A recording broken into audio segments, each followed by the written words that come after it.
In this lecture, we'll look at roles in football analytics and the skills required for each kind of each role that we'll be showcasing here.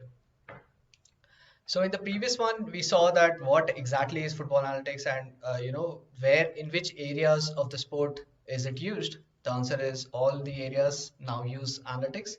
And also we saw some of the clubs, and much more. Most of the clubs are now into analytics. So let's see that what roles are there in this. So first, the first thing that you need to know is there are two different genres of analysts. One is video based and one is data based.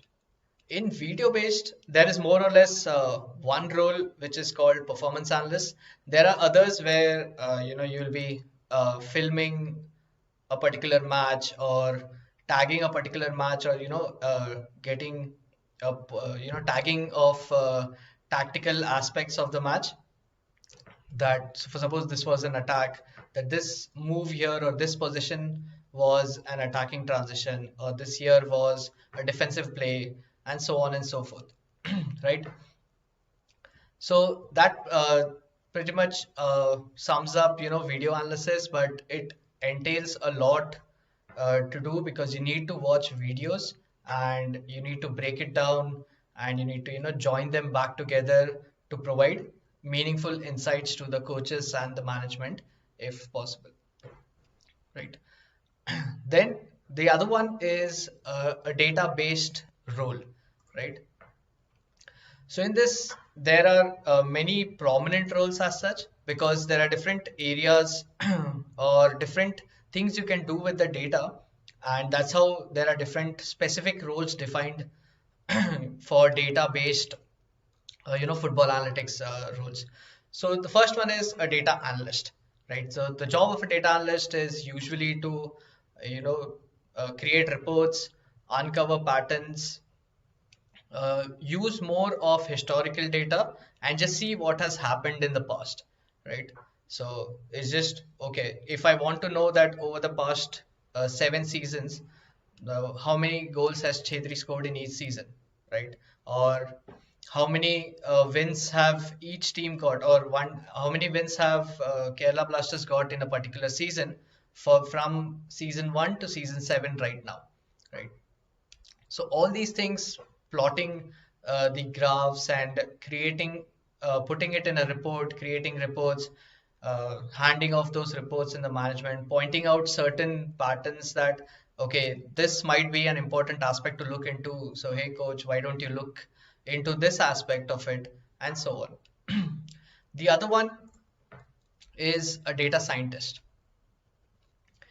Data scientist also looks at historical data, but is more concerned, or the role is more concerned with creating algorithms, which will help, which will help detect patterns, or predict certain values, calculate the probability of things, that if a shot is taken from this area, the probability is this much with these parameters involved, right? So if there are 3 defenders in front of you, and this is the area where you have to take a shot from, maybe don't take a shot because the probability is very low. Pass it off to someone who is in a better scoring position, right? So it's more about decision making and algorithms or analysis that leads to decision making, right? So a data scientist, essentially the output will be decisions, whereas in terms of a data analyst, the output will be patterns, where further analysis can be done either by the analyst themselves or the coach themselves, right? Or the coaching staff, depends on whether the assistant coach is looking into it, the goalkeeping coach is looking into it, or even fitness data. If you consider fitness data, the sports scientist might look into it, or the physiotherapist might look into it. So data analyst, the output of data analysts need further looking into or analysis. Even the output from data scientists also need that, but the outputs are decisions rather than patterns, just highlighted as such. So all the patterns are taken and a decision is reached that, okay, this was a low probability shot area, this is a high probability short area. So maybe pass it off to someone else who is in that area to finish better, and so on. Right.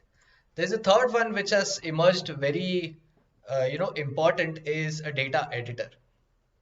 Now, a data editor does not, edit the data or change the data as such. This is something different. So, the insights that you see or the statistics that are presented on social media or on TV, that, hey, this is interesting. This is a key stat, or this is something interesting about the opponents, or and so on and so forth. So it is used mostly in this role is mostly towards the media rather than towards the performance. But since social media is so much these days, and even in broadcasting, everyone wants to show as much as they can about the match, about the game, about the sport itself, that data editors are on the rise, that who can dive into the data set in the sea of data, and get out something interesting, fetch something interesting from the bottom of the ocean. So that is where data editors are on the rise now. So these are more or less the roles. There are a lot of different other roles also. So there'll be a data engineer who will be in charge of data collection and data management. That is, everything is in order. There are minimal errors in our data set, so that if we want to post something on social media and the value is incorrect, especially number of goals or something, right? It'll be a big face palm for you as a data editor, or as a company, or as an independent analyst, that okay, this is unacceptable. So there are data engineers whose role is also very important, but that is more towards the technical side, of the data or databases, than the analytical side of things. So I've kind of not included it here.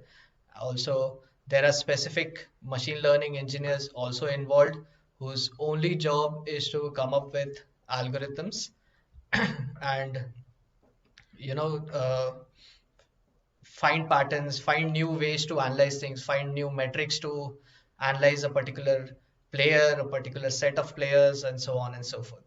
Right. Now moving on to the skills, it's more or less like roles, but these are the skills that you will develop over time. All of it is not possible, at the beginning, and each of these actually is a different role. Okay, is a different, uh, job description, if you want to say that.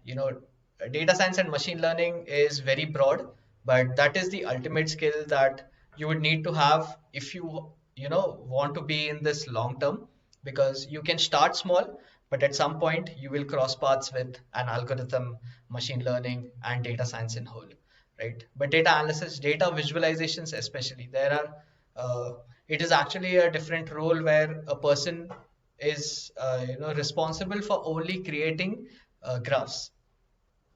You give the data, they will come up with, okay, can we represent this insight in this way?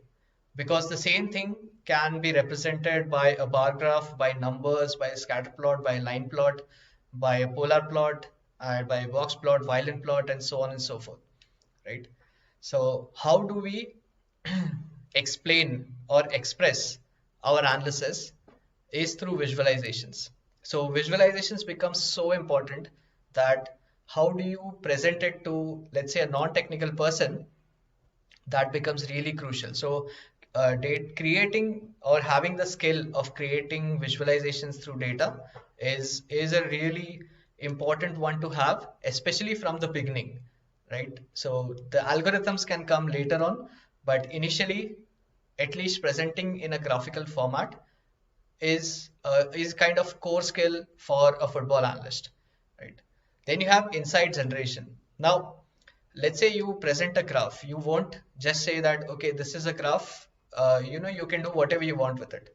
That is not the case. You need to provide a particular insight, that what have you seen in this particular plot or visualization. Let's say that you plot uh, wins for Kerala Blasters throughout 7 seasons.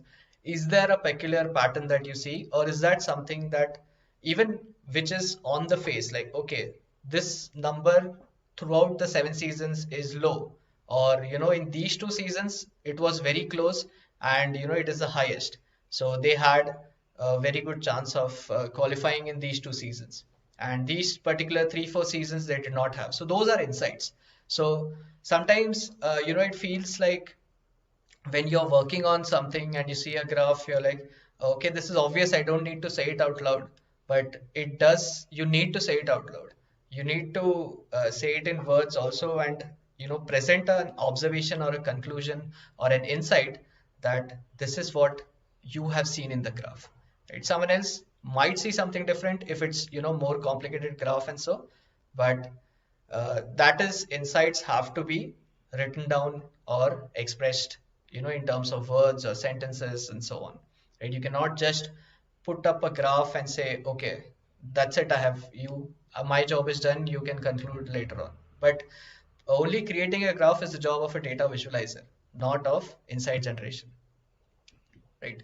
And also at some point you will get into data management and automation, because what happens is, like I said, if you have errors in your data, and or if you have a large data set and it keeps growing and growing, so how do you store it? How do you make sure that it is error free, and so on and so forth? So data management also comes into picture.